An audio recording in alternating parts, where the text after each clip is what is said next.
All right, Mike Golick back here in the Notre Dame Day studio. We're joined by our first guest of the hour, Notre Dame first-year student Dan O'Brien. Now, Dan is a serious adventurer. Took a gap year before starting at Notre Dame this past August. He spent that time accomplishing something most of us probably can't even imagine.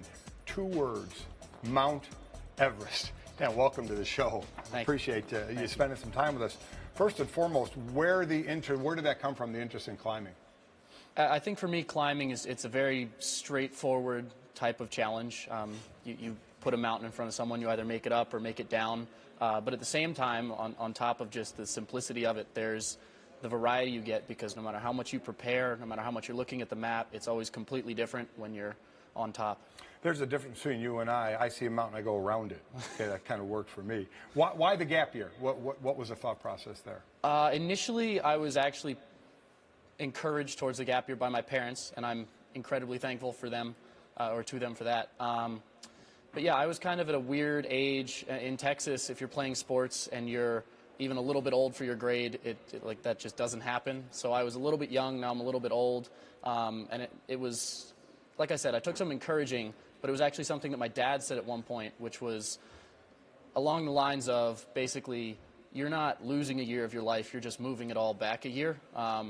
And I'm very glad that I took the opportunity to take that extra year before coming to Notre Dame than later. So a gap year, some people, we understand, take gap year. What led you to Nepal and Mount Everest for that gap year? I spent a long time looking at different types of programs to travel with, and the one I ended up picking, Nepal, was the 4th of 5 countries that I lived in for about a year. So that's how I ended up in Nepal. Everest specifically, I've always loved the outdoors. I've always loved climbing, and I think to be in Nepal, I had the thought, actually, I wasn't sure if I was going to do it, and then I had the thought that if I was there and I didn't, I would have hated myself for a very, very long time. So yeah, it wasn't really a question. Once I started doing a little bit of research, I just kind of had to go. So what was the best part of the climb?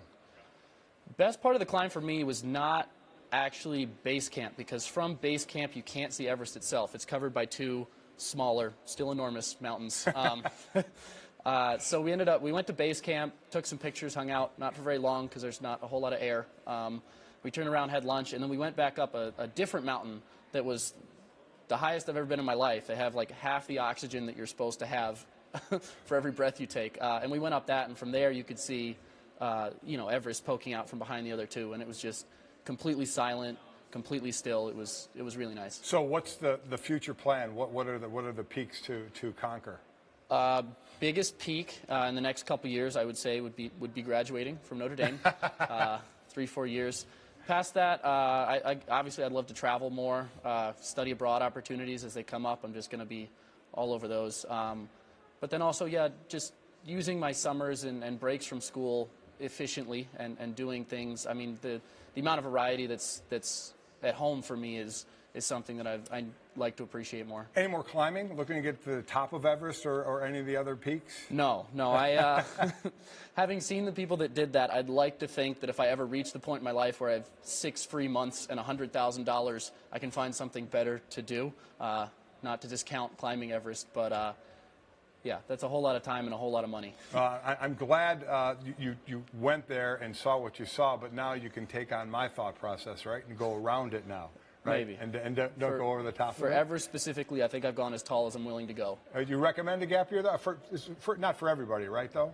I definitely recommend one, pretty much in all cases, just because no matter what you're doing, how extreme or how, normal it sounds, it's just extra time that you get to develop, get some perspective. I mean, I was living by myself in a lot of places and situations with food that was borderline inedible, and just, I don't know, coming here, just the perspective that I had was really, really formative, I would say. Well, being a first-year student, you already act way more mature than I do, so you've done a good job, and thanks for spending some time with us. Really do appreciate that. I appreciate it. Thanks a lot.